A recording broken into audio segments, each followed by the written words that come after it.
박근혜 정부 시절 국가정보원장들, 특히 특수활동비 상납 혐의로 연이어 조사를 받았는데요.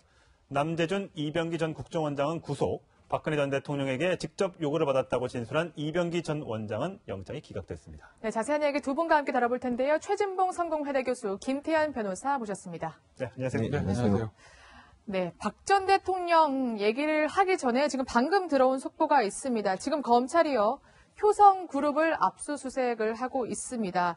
이제 이명박 전 대통령도 오늘 아침에 대치동 사무실에 출근을 했습니다. 방금 모습을 보실 수 있을 텐데, 평소 이명박 전 대통령 하면 굉장히 미소와 여유 이런 모습을 많이 봐왔었는데 오늘만큼은 굉장히 표정이 어둡네요. 그렇죠. 오늘 이제 9시부터 네. 사실 효성에 대해 사돈기업 아닙니까? MB 예. 사돈기업인데 거기에 대해서 분식회계 또 횡령 이런 문제로 지금 압수수색을 영장을 발부받아서 수색을 하고 있는 상황이고요. 예. 이 돈이 만약에 이제 비자금이 조성이 됐다고 밝혀지거나 이 비자금이 정치권으로 흘러갔다고 하는 내용이 밝혀지게 되면 네. 모르겠습니다. 지금은 추측만 해보건데 이제 사돈이 MB에게 어떤 연관성이 있을 수도 있는 부분이 있어서 그거는 조사가 끝나봐야 알겠습니다만 네. 그런 부분 때문에 어쨌든 본인의 사돈 기업에 대해서 조사가 들어가고 압수수색이 진행되는 과정을 보면서 그 기분이 좋지 않겠죠. 예. 그런 모습이 오늘 출근해서 보여준 찹찹한 모습이 아니었나 하는 생각이 듭니다. 이명박 전 대통령과 효성그룹하고는 관계가 많습니다. 일단 이명박 전 대통령의 셋째 딸이 한국타이어의 차남과 2000년대 초반에 결혼을 했고요. 그다음에 이명박 전 대통령의 아들 이시영 씨도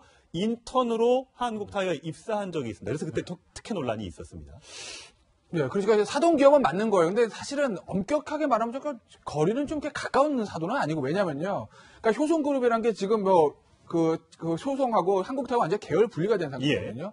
그러니까 이제 엄밀하게 말하면 이명박 전 대통령의 사돈은 본인의 사위가 한국타이어 조영범 부사장이니까 그 아버지인 조양래 한국타이어 회장하고 사실은 직접적인 사돈이고, 예. 지금 압수수색을 받은 효성의 조성래 회장은 사돈의 친형입니다. 그렇죠. 근데 양 회사는 완전히 좀 계열 분리가 되어 있는 상태인데 오늘 이제 아침에 이제 마포에 있는 효성 본사 사옥을 압수수색했습니다. 근데 이건 이명박 전 대통령 사돈이기 때문에 그 관련 문제는 아니고, 네. 아시겠지만 그 효성 그 조성래 회장의 아들 간에 왕자의 난이다 그런 얘기 있지 않았습니까? 동생이 형을 고발했죠. 예. 그렇죠. 그래서 오늘 이제 압수수색 들어간 부서를 봐야 되는데 특수부가 아니라 조사부입니다. 왜죠? 이게 뭐냐면 네. 조사부는 고소고발 사건을 담당하는 부서입니다. 아. 그러니까 그 조현문 그 둘째 아들이 형이랑 아버지를 고소한 그 사건 때문에 배당이 조사부에 된 것이고, 그래서 이제 조사부에서 압수수색에 들어간 거죠. 물론 사건의 여파에 따라서 조사부에서 다시 특수부로 다시 배당이 될 수는 있으나 현재는 일단 조사부에서 압수수색하고 있기 때문에 특수부에서 관하는 비자금 사건이라기보다는 그냥 고소고발 사건을 처리하는 그런 과정이라고 보시면 될 겁니다. 근데 이제 좀 이렇게 의심이 가는 게 또 효성그룹이 과거에 보니까 수사를 이미 비자금 수사를 한번 검찰에 당한 적이 있더라고요. 그리고 보니까 당시 수사를 담당했던 게 문무일 검찰총장, 당시에는 특수일부장이었거든요. 예. 이렇게 검찰이 다시 수사하는 경우도 있습니까? 물론 고소고발에 따른 수사라고는 하지만. 그 과정을 사실 좀 보셔야 되는데, 네. 지금 성시원 기자도 언급을 했듯이 이 사건은 굉장히 오래된 사건입니다. 예. 그 둘째 아들인 조현문 부사장이 형인과 아버지를 고소해서 그 사건이 굉장히 많이 불거졌습니다. 그렇죠. 박근혜 정부 때 이미 다 수사를 받지 않았습니까? 예.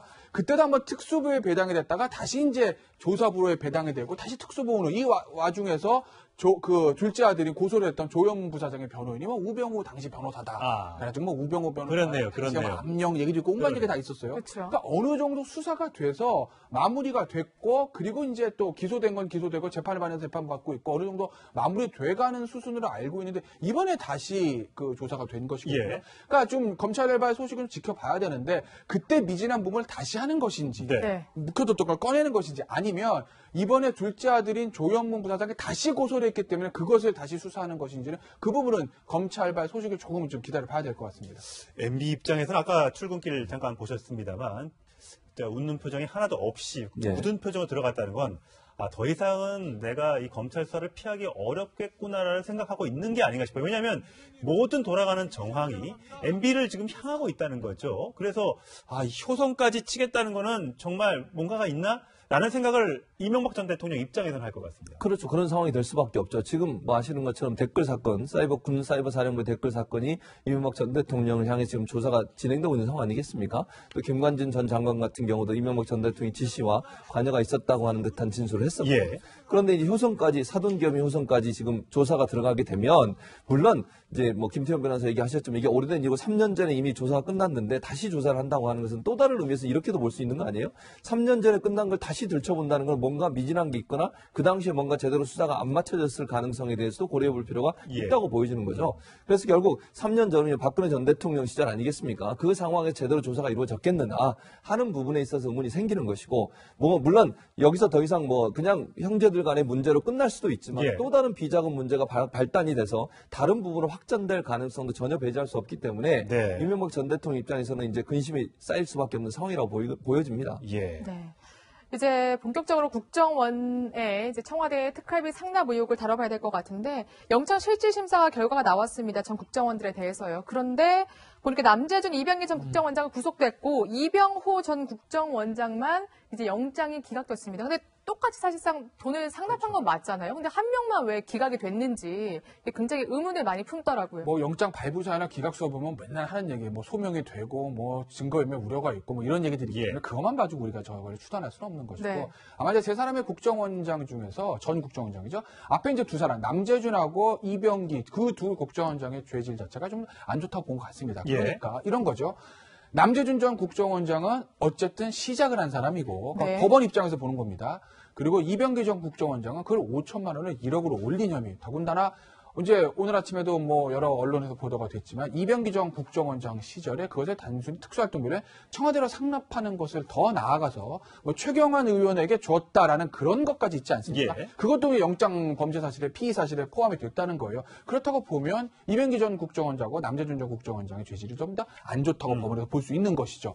이병호 전 국정원장에 대해서는 전임 국정원자들이 해왔던 루틴을 그대로 따른 부분들, 아마 그런 부분들을 조금 고려해 줬을 가능성이 있어요. 시작을 한 사람, 그 다음에 액수를 늘려서 그것을 일반 정치인에 준 사람은 업무를 하되 이 기존에 해오던 그냥 관행을 루틴을 따른 사람들에 대해서는 조금 좀 선처하는 뭐 그런 분위기가 조금 작용되지 않았나. 현재까지는 현재입니다. 현재까지는 이 정도로 말씀드릴 수 있을 것 같습니다. 지금 화면에 조금 전에 이병호 전 국정원장이 구치소에서 새벽에 나오는 3시 반인가 거의 4시쯤에 나오는 모습이었습니다. 혼자만 저렇게 걸어 나올 때 심정이 어떤가 참 궁금한데.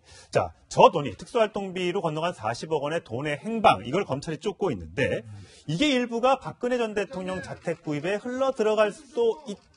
이 부분을 수사하고 있다고 한 언론이 보도를 했습니다. 그렇죠. 근데 이게 이제 좀 논란이 되는 것은 사실은 이제 삼성동 자택을 팔았지 않습니까? 그렇죠. 근데 그 시점 자체가 약간 논란이 될 수 있어요. 무슨 말씀이냐면, 저쪽, 새로 산 집을 먼저 구입하고, 그 다음에 나중에 집을 팔았다는 저거죠. 화면에 나오는. 예금은 10억밖에 없었는데, 내곡동 자택을 산 게 먼저인데 28억이 들었어요. 18억이 어디서 났냐? 그렇죠. 근데 집을 판 거는 67억에 팔았으니까 그 돈으로 충분하지만 나중에 팔았기 때문에 그렇죠. 한 보름 동안의 돈이 이제 빈다는 거예요. 그래서 저거를 지금 검찰이 조사를 하고 있는데 이제 박근혜 전 대통령께서 이렇게 얘기할 수 있을 것 같아요. 삼성동 자택을 팔면서 뭐 계약금이든 중도금이든 일부를 돈을 먼저 받을 수도 있는 거 아니겠어요?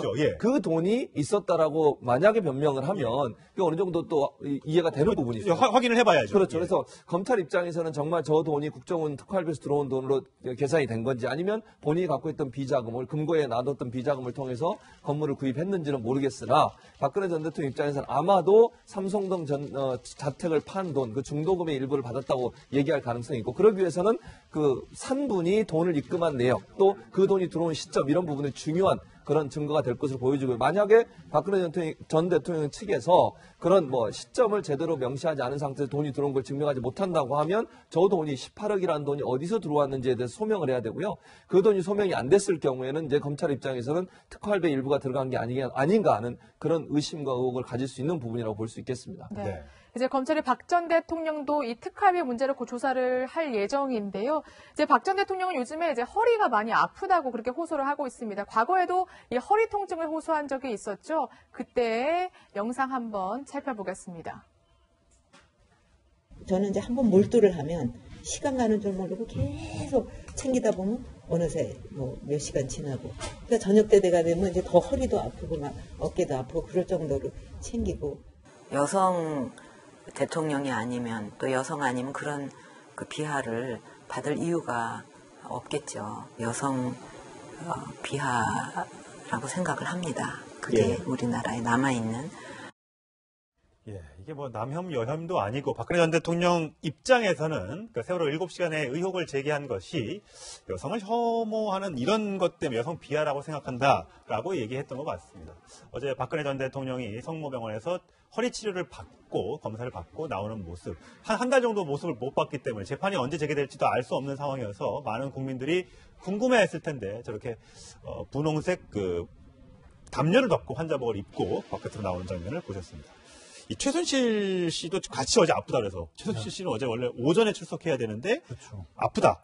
심장 통증이 있다 해서 이제 오후에 출석을 했습니다. 하긴 뭐 옥생활을 오래 했기 때문에 1년을 오래 했잖아요. 근데 이제 3차 벌써 한 번 연장을 했잖아요. 그래서 6개월인데 1년을 지금 감옥에 있었는데 이걸 이제 추가로 연장해서 더 있게 하겠다는 게 검찰의 입장인데 그렇죠. 최순실 씨는 있을 만큼 있었으니까 나 풀어달라. 안 그럼 나 유죄에 제소할 거야. 이러고 있습니다. 뭐 최순실 씨 입장에서야 뭐 불구속 어쨌든 우리나라 형사소송법 불구속 재판의 원칙이니까 그리고 구속 기간이 한번 끝났고 그 다음에 1차 연장까지 돼서 지금 거의 한 1년 가까이 구속 상태에서 재판받는 거 아니겠습니까? 미결수 상태로. 그러니까 야 이거 3차 연장은 너무한 거 아니야? 원칙대로 불구속 재판 해줘. 인권에 제소하겠어라고 이제 본인 입장에서는 할 수 있는 거고 다들 각자 입장이 다르니까요. 검찰 입장에서야 아니 이게 최순실 씨 지금 만약에 재판도 안 끝나다 나가면 밖에 나가서 증거인멸부터 온갖 일을 할지도 모르고 워낙 죄질도 크고 어떤 의미에서 보면 박근혜 전 대통령보다 더 중한 국정농단 주범 아니겠습니까? 그러니까 국민 감정들을 고려해서 이거 절대 석방을 안 된다. 그러니 예전에 국회에서 위증했던 부분들을 다시 영장을 발부해 주십시오라고 법원에다가 요청을 하는 거예요. 근데 궁금한 게 예. 이미 대학 2대 입시 비리로 징역 3년을 항소심까지 선고받았잖아요. 예. 그러면 이미 감옥에 있는데 뭘 구속하고 이게 상관이 있습니까? 그거는요. 예. 확정된 죄가 아니잖아요. 그럼 확정된 죄가 아니면 1심이든 2심이든 뭐 징역 3년이 아니라 1심에서 사형이 아니라 무기징역을 선고돼도 그건 무죄추정 원칙이기 때문에 그건 사실 확정된 범죄가 아니에요. 그럼 지금 미결구금 상태로 보시면 대법원까지 아주 쉽게 가야 말씀드리면요. 말씀이죠. 네. 그러니까 대법원에서 완전히 확정이 되면 그런 재판이 다 끝나고 형의 집행 단계로 넘어가기 때문에 상관이 없다.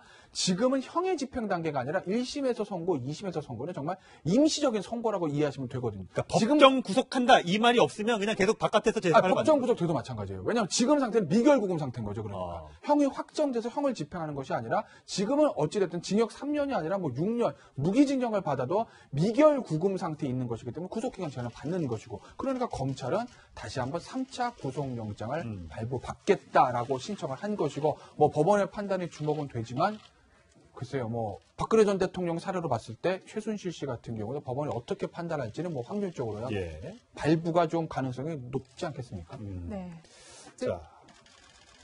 네, 검찰이 이제 국정원 특수활동비 상납 의혹을 이제 조사를 하고 있는데 지금 뭐 박 전 대통령 내곡동 사저도 나오고 최순실 씨도 혹시 만약에 받은 게 아니냐 이런 의혹까지 나오고 있는데 최경환 의원의 이름까지 지금 거론되고 있더라고요. 그렇죠. 그 이병기 원장 시절에 최경환 의원에게 돈을 500만 원씩 1억을 보냈다. 이렇게 지금 증언이 나오고 있는 상황이고요. 그 돈을 사실은 이제 기조실장이 전달을 했는데 이제 검찰은 이렇게 의심을 하고 있는 거죠. 그 당시에 최경환 의원이 친박 핵심이기도 했지만 기획재정부 장관이었습니다. 그렇죠. 그럼 예산을 총괄하는 업무 아니겠습니까? 네. 그럼 국정원 예산의 일정 부분 도움을 받기 위해서 뇌물성으로 준 게 아닌가 하는 것이 지금 검찰의 의심입니다. 그러니까 최경환 의원이 만약에 저 돈을 받았다고 하면 저건 이해가 안 되는 거잖아요. 국정원의 돈을 특활비를 왜 국회의원한테 그 당시에 장관에게 준다는 거 말이 안 되는 거 아니겠습니까? 그래서 저 문제는 뭐 최경환 의원은 본인이 막 안 받았다고 하고 할부까지 하겠다고 지금 얘기를 하고 있는 상황이에요. 근데 정치인들이 자꾸 그러니까요. 이런 얘기는 좀 안 했으면 좋겠어요. 억울하면 정말 억울하다고 하면 되지 그걸 왜 할복이라는 얘기. 그러다가 진짜 받은 게 들통나면 어떻게 할 겁니까? 그 본인이 책임지도 못할 말을 하면 안 되는 거고요. 저는 말은 물론 이제 본인의 네, 진실성 아직 혐의 여부는 잘 모르겠습니다. 모르지만 그러니까 본인의 네. 진실성을 강조하게 저렇게 얘기하시지만 너무 저렇게 자극적인 얘기하시는 건 바람직하지 않다고 예, 보고요. 예. 다만 이제 최경환 의원한테 뭐 예를 들면 지금 이병기 실장이나 그 기조실장이 이걸 보냈다고 하면 전 국정원장이나 기조실장이 이건 분명히 불법적인 요소가 있다고 보여지고 최경환 의원이 만약에 받았다고 하면 저게 과연 그러면 최경환 의원 한 사람한테만 갖겠느냐는 의문이 떠들 수밖에 없어요. 그렇죠. 예. 저 사람 한 사람한테만 돈을 줄 이유가 없지 않겠습니까? 예. 지금 이제 국회의원들한테 돈이 보내진 것도 정황이 나오고 있는 상황이고 그 당시에 친박 핵심들한테 돈이 또 흘러갔을 가능성도 있기 때문에 정치권 전반으로 특활비, 국정원 특활비 문제가 확산될 가능성이 있다 이렇게 보여집니다. 그렇군요. 네. 이 최경환, 박근혜 뭐 두 사람은 친박의 뭐 핵심이고 아주 친한 사이로 알고 있습니다. 박근혜 전 대통령은 최경환 의원에게, 최경환 의원은 박근혜 전 대통령을 향해 이런 얘기를 한 적이 있습니다. 들어보시겠습니다. 옛말에 들어갈 때 마음과 나올 때 마음이 한결같은 이가 진실된 사람이라는 말이 있습니다. 최선을 다해주신 최경환 부총리와 최선을 다해주신 최경환 부총리와 박근혜 대정권 만들어라. 니들이 힘 앞에서. 그렇게 해서 다 국회에 만들어준 거 아닙니까? 그런데 지난 박근혜 정부 기간 동안 그 대구 경북 의원들 뭐 했냐 이거요. 네, 지금 검찰의 칼끝이 친박계 의원들을 향해 있다는 점, 굉장히 정치권의 후폭풍을 몰고 올 것 같습니다.